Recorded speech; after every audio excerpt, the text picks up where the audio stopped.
नमस्कार, मी भाऊ चोरसेकर. तुम्ही बघत आहात प्रतिपक्ष. मित्रांनो, अपेक्षेप्रमाणे काल म्हणजे 1 जूनला 18व्या लोकसभेच्या निवडणुकीतील मतदानाची अखेरची फेरी पूर्ण झाली आणि साधारण तासा-दीड तासात सगळ्या भाषेतल्या वृत्तवाहिन्यांवर एक्झिट पोलचा पाऊस पडायला लागला आणि प्रत्येक ठिकाणी एक्झिट पोल करणारे वेगवेगळे लोक असल्यामुळे प्रत्येकाला ती निवडणूक जशी दिसली, जे मतदार भेटले त्यांनी जे मतं सांगितलं किंवा लपवलं, यातून जो डेटा गोळा झाला, जी माहिती गोळा झाली, त्या आधारावर प्रत्येक या चाचणीकर्त्याने, एक्झिट पोलवाल्याने आपापले आकडे दिलेले आहेत. हे आकडे बरोबर असतील असं छातीठोकपणे कुठलाही चाचणीकर्ता सांगत नाही आणि सांगणार पण नाही. अनेकदा योगायोगाने त्यातल्या चाचणीकर्त्यांचे अंदाज बरोबर येतात, पुढच्या वेळेला चुकतात, कधी 2दा बरोबर येऊन 3दा चुकतात आणि त्यामुळे कोणीही चाचणीकर्ता छातीठोकपणे आपण भविष्यवाणी करतोय असं म्हणत नाही, तो अंदाज म्हणूनच सांगतो. आता या चाचणीमध्ये एक मोठी गोष्ट अशी असते की ज्यांना चाचणीचे, एक्झिट पोलचे, ओपिनियन पोलचे आकडे आवडत नाहीत, असे जे पत्रकार, पक्षांचे प्रवक्ते किंवा विश्लेषक असतात, ते मग त्या चाचणीकर्त्याचे आकडे आवडलेले नाहीत म्हणून त्याच्या चाचणीच्या पद्धतीमध्ये, प्रक्रियेमधले दोष सांगायला लागतात. त्याच्या उलट बाजू अशी असते की ज्या प्रवक्ते, पक्ष, नेते, विश्लेषक यांना ते आकडे आवडलेले असतात, ते मात्र चाचणीकर्त्याच्या त्याच चाचणी शैलीचं कौतुकसुद्धा करत असतात आणि समर्थनसुद्धा करत असतात. आणि सत्य या 2 बाजूच्या मध्ये कुठेतरी असतं, जे भविष्यात दडलेलं असतं, नंतर समोर येणार असतं. आणि म्हणून एक्झिट पोलवरून 1 तारीखला शनिवारी जो काय धुमाकूळ एकूण माध्यमांवर चाललेला होता, तो मी नुसता बघत होतो, मनोरंजन करून घेत होतो. मराठीमध्ये सुद्धा बहुतांश मराठी वाहिन्यांवर राष्ट्रीय एक्झिट पोलच्या आकड्यांबरोबरच महाराष्ट्रातल्या आकड्यांवरूनही वादावादी झुंज चालू होती. आता महाराष्ट्रातल्या आकड्यामध्ये एक गंमत अशी होती की बाकी देशात NDA जिंकणार की इंडी आघाडी जिंकणार हा वाद होता. महाराष्ट्रात NDAच्या जागी महायुती आणि इंडी अलायन्सच्या जागी महाविकास आघाडी असा प्रकार होता. आणि त्यामुळे जे काय आकडे आणि टोकाटोकाचे आकडे दाखवलेले आहेत, पण एक गोष्ट लक्षात घेतली पाहिजे की बहुतांश कल जो आहे तो 50-50 असल्यासारखाच आहे. म्हणजे बहुतेकांनी सावधपणे हे एक्झिट पोल मांडलेले आहेत. हा एखाद दुसरा जो फारच अगदी ज्याला आघाडीविषयी सहानुभूती आहे, त्याने महाविकास आघाडीला 34-35पर्यंत 48 पैकी जागा दिल्या आहेत, तर दुसरीकडे महायुतीविषयी आस्था असलेल्यांनी महायुतीलासुद्धा 34-35 जागा देऊन टाकलेल्या आहेत. आणि त्यामुळे यांचा एक मध्य गाठायचा असा हे विचार केला जाऊ शकतो, पण मी तसा विचार करत नाही. मी गेल्या 50 वर्षापासून निवडणुकींच्या घटना बघत आलो, परिस्थिती बघत आलो, निकाल बघत आलो. अगदी 80 नंतर, 1980 नंतर जेव्हा ओपिनियन पोलचं पर्व आपल्याकडे सुरू झालं, इंदिरा गांधी दुसऱ्यांदा प्रचंड आणीबाणीनंतर प्रचंड बहुमताने निवडून आल्या. ती निवडणूक ही भारतातल्या पहिल्या ओपिनियन पोलची मतं आहेत निवडणूक होती. आणि 88 साली जेव्हा अमिताभ बच्चनने अलाहाबादची आपली जागा बोफोर्सचा बदनामी होते म्हणून सोडून दिली आणि अलाहाबादला जी पोटनिवडणूक झाली आणि काँग्रेसमधून हाकून लावलेले VP सिंग जेव्हा अलाहाबादमधून पोटनिवडणुकीला उभे राहिले त्यावेळेला पहिला एक्झिट पोल झाला आणि तो एक्झॅक्ट पोल होता. कारण मला आठवतं प्रणय रॉयने ते एक्झिट पोल घेतला होता. तो पहिला एक्झिट पोल आहे भारतातला. त्यात व्ही पी सिंग हे काँग्रेसचे अनिल शास्त्री यांना 1,00,000 मताच्या फरकाने हरवतील असं म्हटलं होतं. आणि काय 400-500 मतं कमी पडली, 99,900 अशी काहीतरी मतं व्ही पी सिंगना जास्त होती. असो, तो पहिला एक्झिट पोल होता. आणि त्यानंतर हळूहळू करत 84मध्ये जेव्हा राजीव गांधी यांना प्रचंड यश मिळण्याचं, 400पेक्षा अधिक जागा मिळण्याचा ओपिनियन पोल प्रणय रॉयने दिला, तो खरा ठरला. त्यानंतर हळूहळू आपल्याकडे हे पोलस्टर म्हणजे निवडणुकीची चाचणी घेऊन, मतदानाची चाचणी घेऊन ओपिनियन पोल किंवा एक्झिट पोल मांडण्याचा धंदा विकसित होत गेला. शेकड्यांनी अशा लहान मोठ्या कंपन्या निघाल्या आणि त्यातून एक्झिट पोलचं पेव फुटलं. आणि म्हणून शेवटी एक वेळ अशी आली की या ओपिनियन पोल आणि एक्झिट पोलचा गैरवापर हा अनेक पक्ष आपल्या निवडणूक प्रचारात करायला लागले.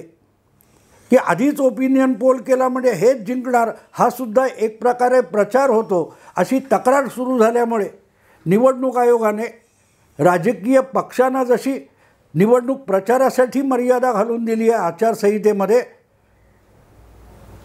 की पहिल्या फेरीचं मतदान होण्याच्या 48 तास आधी निवडणुकीचा प्रचार बंद करायचा, तसाच या ओपिनियन पोल आणि एक्झिट पोल यांच्यावर निर्बंध लावण्यात आला.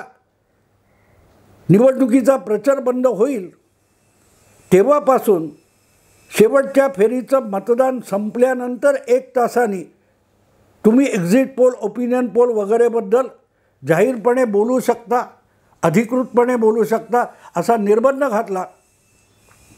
हा सगळा इतिहास थोडक्यात एवढ्यासाठी सांगितला की हे एका बाजूला चालू असेल तरी दुसऱ्या बाजूला कुठलीही चाचणी न घेता वाटेल ते आपले अंदाज 2 निवडणुकांच्या मध्ये 5 वर्ष ठोकून देण्याचा पत्रकारांचा, विश्लेषकांचा अधिकार मात्र कुठल्याही कायद्याने रोखलेला नाही.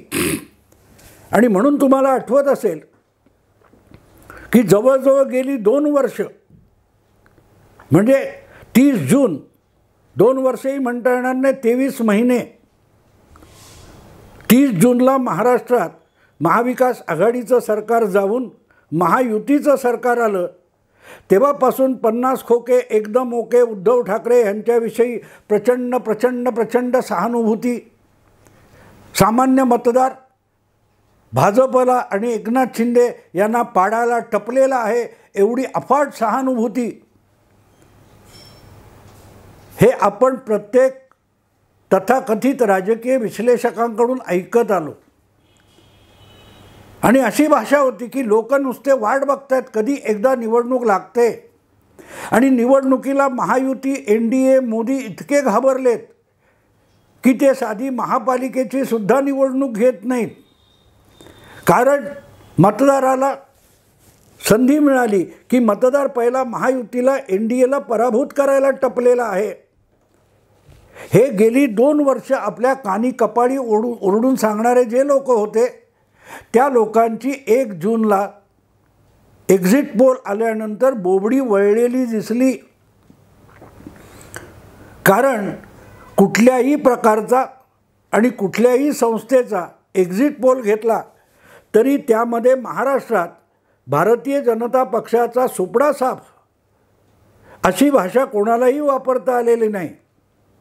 हां, कोणीतरी 9-10 भाजपला जागा असं करून महायुतीला 35-34पर्यंत नेलेला आहे. पण नॉर्मली भारतीय जनता पक्षाला 5 वर्षापूर्वी 23 जागा मिळाल्या होत्या. त्या 20 ते 23पासून अगदी 26-27पर्यंतसुद्धा भाजपला जागा मिळताना दाखवल्यात. एखाद दुसरा एक्झिट पोल म्हणतो की भारतीय जनता पक्ष 10-15पर्यंत खाली येऊ शकतो. पण ते असे तुरळक 2-3 आहेत. बाकी सगळे भाजपला महाराष्ट्रात 48 पैकी 20च्या आसपास जागा दाखवत आहेत। याचा अर्थ सरळ आहे की गेली 2 वर्ष 23 महिने आपल्या कानी कपाळी जो सहानुभूतीचा अखंड महापूर मारला जात होता त्यात काडीमात्र तथ्य नाही। उद्धव ठाकरे यांचं सरकार पाडल्यामुळे त्यांच्यासाठी प्रचंड सहानुभूती आणि त्या सहानुभूतीच्या महापुरामध्ये भाजप आणि एकनाथ शिंदे पूर्णपणे वाहून जाणार ही थिअरी आणि नॅरेटिव्ह मतदाराने हाणून पाडलाय असं निदान एक्झिट पोल तरी सांगतायत। एक्झिट पोल तरी सांगतायत आणि त्याचं कारण सरळ आहे मित्रांनो। ज्या पत्रकारांना उद्धव ठाकरे किंवा त्यांचा उरला सुरला शिवबाठा नावाचा जो पक्ष आहे त्याविषयी तणावारी सहानुभूती असली तरी ती सहानुभूती एक्झिट पोलमध्ये किंवा मतमोजणीमध्ये मोजली जात नसते। हे मी यापूर्वी अनेकदा सांगून झाले। सहानुभूती आहे पण ती कोणाला आहे, तो मतदार आहे का हे बघावं लागतं। 2 वर्ष आपल्याला जे सहानुभूती सांगत होते ते मतदार नव्हते तर मतदाराचं मत बनवायला टपलेले संधी साधू होते। त्यांनी हा भ्रम पसरवायचा प्रयत्न केला की उद्धव ठाकरे यांचा सरकार पाडल्यामुळे भाजपवर मतदार भयंकर खवळलेला आहे, मतदाराला हे महाराष्ट्राला हे आवडलेलं नाही। हा महाराष्ट्र कोण असतो, हा महाराष्ट्र या असल्या पत्रकारांना कुठे भेटतो हे शोधावं लागेल। फुले शाहू आंबेडकरांच्या महाराष्ट्राला हे आवडलेलं नाही। ही दगाबाजी आहे, ही गद्दारी आहे। मग निवडणुकीचे निकाल संपल्यानंतर विनाविलंब युती मोडून मतदाराने नाकारलेल्या काँग्रेस राष्ट्रवादीकडे जाणं हे फुले शाहू आंबेडकरांच्या महाराष्ट्राला आवडलं होतं का याचं उत्तर कधी दिलं जाणार नाही। अडचणीच्या प्रश्नांना उत्तर न देणं किंवा त्या प्रश्नांकडे पाठ फिरवणं म्हणजे सेक्युलरिझम असतो। आणि त्यामुळे हे एक्झिट पोल येईपर्यंत जे कोणी पोपट निर्भय बनो म्हणत गाव-गन्ना फिरले त्यांना जी सहानुभूतीची लाट दिसली होती ती त्या एक्झिट पोलवाल्यांना कुठे दिसली नाही। आणि म्हणूनच 21 जागा लढवूनसुद्धा उद्धव ठाकरे त्यातल्या 17-18 जिंकतील आणि आपल्या गेल्या वेळ किंवा 14 आणि 19मध्ये भाजपसोबत मिळवलेल्या 18 जागा होत्या त्या उद्धव ठाकरे टिकवतील असं कोणीही छातीठोकपणे या एक्झिट पोलमधून सांगत नाही आहे। आणि त्याचं एकमेव कारण असं आहे की पत्रकारांना, चाय बिस्कुट HMV पत्रकारांना जी अफाट सहानुभूती महाराष्ट्रभर दिसत होती ती एक्झिट पोल मोजत नसतो। एक्झिट पोल किंवा मतमोजणी करणारे निवडणूक आयोगाचे कर्मचारी हे मतदाराचं मत मोजत असतात ना की सहानुभूतीदाराचं। आणि मतदार हा काही वेळेला सहानुभूतीच्या आहारी जातो पण उद्धव ठाकरे यांच्यावर फार मोठा अन्याय झाला, त्यांनी फार मोठा त्याग केला असं कुठेही झालेलं नसेल तर त्याविषयी सहानुभूती वाटण्याचं काही कारण नसतं। 2 साधूंची हत्या करण्यात आली जमावाकडून। केतकी चितळे यासारख्या मुलीला अपमानित करून फरफटत घरातून बाहेर नेण्यात आलं, तिच्या अंगावर शाई टाकण्यात आली। तिच्याविषयी या महाराष्ट्रात काडीची सहानुभूती नसते पण उद्धव ठाकरे यांचं मुख्यमंत्रीपद गेलं तर सहानुभूती उफाळून येते। हा अजब शोध जो गेली 2 वर्ष लावण्यात आला होता तो या एक्झिट पोलने पुरता जमीनदोस्त करून टाकला। कारण सहानुभूती दाखवता येत नाही, मोजता येत नाही, तोलता येत नाही।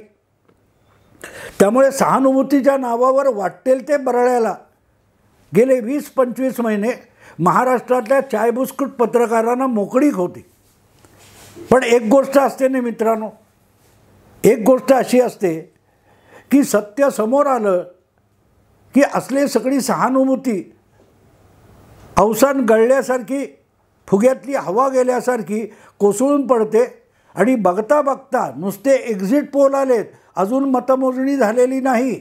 आज 2 तारीख आहे मी बोलतो तेव्हा, आणि अजून जवळजवळ 2 दिवसांनी मतमोजणी सुरू होणार आहे आणि 48 तासांनी कदाचित पहिले आकडे कल दिसायला सुरुवात होईल.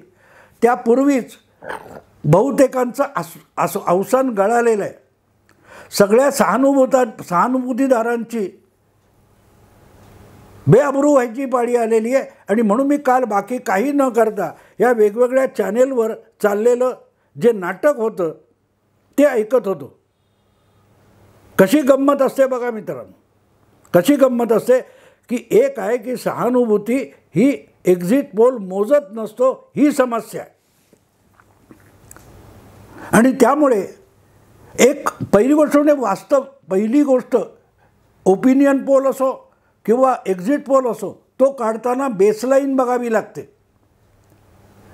किती मजले वर यायचे असं विचारलं तर समोरचा कितव्या मजल्यावर बघावं लागतं. एखादा माणूस 4थ्या मजल्यावर असेल आणि त्याला 11व्या मजल्यावर बोलवायचं असेल तर 7 मजले वर ये म्हणून सांगावं लागतं. आजकालचे जे मोठमोठे टॉवर बांधतात त्या टॉवरमध्ये खालचे पहिले 3-4 मजले पार्किंगसाठीच ठेवलेले असतात. त्यामुळे पहिला मजलाच 6वा असतो आणि मग त्या 6व्या मजल्यापासून वरचे मजले मोजायला सुरुवात होते. त्यामुळे बेसलाईन सगळ्यात तळातला मजला कुठला हे जोपर्यंत ठरत नाही तोपर्यंत वरचे मोजले हिशोबात धरता येत नाहीत. यावेळची लोकसभा निवडणूक ही महाराष्ट्रातली उलथापालथी नंतरची पहिली निवडणूक आहे आणि अशा वेळेला भारतीय जनता पक्ष आणि काँग्रेस हे 2 न फुटलेले पक्ष वगळले तर उरलेल्या 2 पक्षाचे 4 पक्ष झालेत. 2 शिवसेना आहेत, 2 राष्ट्रवादी आहेत. एकनाथ शिंदे आणि उद्धव ठाकरे यांच्या शिवसेना आहेत. अजितदादा आणि शरद पवार यांच्या 2 राष्ट्रवादी आहेत. पण या दोघांच्याही मिळून 4 पक्षांच्या गेल्या वेळच्या मतांचा कुठलाही आकडा कुठल्याही चाचणीकर्त्याकडे, एक्झिट पोलवाल्याकडे नाही. आणि त्यामुळे एक्झिट पोल किंवा ओपिनियन पोलचं गणित जे समीकरण मांडलं जातं ते समीकरण मांडताना गेल्या वेळेला किती मतं होती तुम्ही बघितलं असेल कालपासून की बंगालमध्ये भाजपची इतके टक्के वाढलीत, ओडिसामध्ये भाजपची इतके टक्के वाढलीत किंवा दुसऱ्या कुठच्या राज्यात इतकी टक्के काय ते BRSची इतकी टक्के मतं कमी झाली, हे सगळं सांगितलं जात होतं. तर ती इतकी टक्के कमी झाली म्हणजे गेल्या निवडणुकीच्या वेळेच्या मतातून इतकी घट झाली किंवा इतकी वाढ झाली. सहानुभूतीमुळे त्या टक्क्यात वाढ होते असं नाही. सहानुभूती टक्क्यात टाकली की ते टक्क्यामध्ये रूपांतरित होऊन टक्के मोजले जातात आणि जागांमध्ये कन्व्हर्ट होतात असं नाही आहे. आणि म्हणून एक्झिट पोल जो आलेला आहे त्यामध्ये सहानुभूती मोजली जात नाही, ही गोष्ट पहिली लक्षात घेतली पाहिजे. आणि म्हणूनच 2 वर्ष जे मूर्ख लोक उद्धव ठाकरे, शरद पवार यांच्याविषयी जी भयंकर सहानुभूती असल्याचा डंका पिटत होते ते पुरते एक्झिट पोलमध्येच तोंडघशी पडलेत. आता आणखीन एक गोष्ट लक्षात घ्या, बेसलाईन नसेल तरीही थोडंफार एक तारतम्य लावता येतं. शिवसेनेची मतं जर गेल्या 3-4 निवडणुकांमध्ये 18-19% पलीकडे कधी गेली नाहीत आणि त्यात जर 2 तुकडे झालेले असतील तर एक तुकडा मोठा म्हणजे 12% असू शकतात. शिंदेना 8 ते 9% मतं मिळाली गृहीत धरलं तरी उद्धव ठाकरेंच्या पक्षाचं गाडं हे त्यांच्या मूळ मतदारांमध्ये 10-11% येऊन अडकतं आणि त्याच्यात सहानुभूतीचं कितीही पाणी ओतलं तरी ते 25-30% जात नाही, हे लक्षात घेतलं पाहिजे. तीच गोष्ट शरद पवारांची आहे. शरद पवारांच्या पक्षाला 20% पलीकडे कधीही जाता आलं नाही आणि साधारण 16-17% आसपास ते घोटाळत राहिले. अशा वेळेला अजितदादांनी समजा 7-8% तुकडा पाडला तरीही शरद पवारांकडे सुद्धा उद्धव ठाकरेंप्रमाणेच 11-12% मतं उरतात. त्यात सहानुभूतीची भेसळ करून टक्केवारी वाढवता येत नाही आणि म्हणून जागा वाढवता येत नाही. आणि त्याचंच प्रतिबिंब जे काय महाराष्ट्राविषयीचे एक्झिट पोल आलेत त्याच्यात पडलेला आहे. ती मतमोजणी नाही, तो अंदाज आहे. पण अंदाजसुद्धा गोंधळलेला असणार. याचं कारण या सगळ्या एक्झिट पोल करणारे, ओपिनियन पोल करणारे जे आहेत त्यांच्याकडे त्याचा कुठचाही बेस म्हणजे आधार नाही आहे, तळमजला कुठलाही माहिती नाही आहे. फाटाफूट झाल्यानंतर शरद पवारांकडे 10% मतं उरली आहेत किंवा 12% मतं उरली आहेत असं गणित मांडलं तर मग चाचणीतून त्यांना होणारी वाढ किंवा होणारी घट याची बेरीज करून जागा काढल्या जातात, टक्केवारी ठरवली जाते. फाटाफुटीनंतर जी शिवसेनेची 18, 17, 20% मतं आहेत त्यातली किती उरली आहेत? उद्धव ठाकरे यांच्याकडे 12-13% किंवा 10% मतं असतील तर त्याच्यामध्ये चाचणीतून झालेली घट किंवा झालेली वाढ दिसते. त्या आधारावर मग टक्केवारी आणि जागा ठरवतात. पण त्या वाढ, घट आणि बेसलाईन यामध्ये सहानुभूतीची भेसळ करता येत नाही.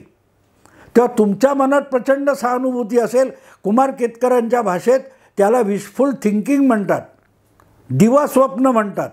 आणि त्यामुळे 2 वर्ष जे दिवास्वप्न मराठी माध्यमं आपल्याला दाखवत होती तिला पहिला धक्का या एक्झिट पोलमधून लागला आहे. आणि अखिल भारतीय पातळीवर तर बोलायला नको. मी तर 2 पुस्तकं यावेळेला लिहिलीत. फक्त मोदी आणि अश्वमेध 2024.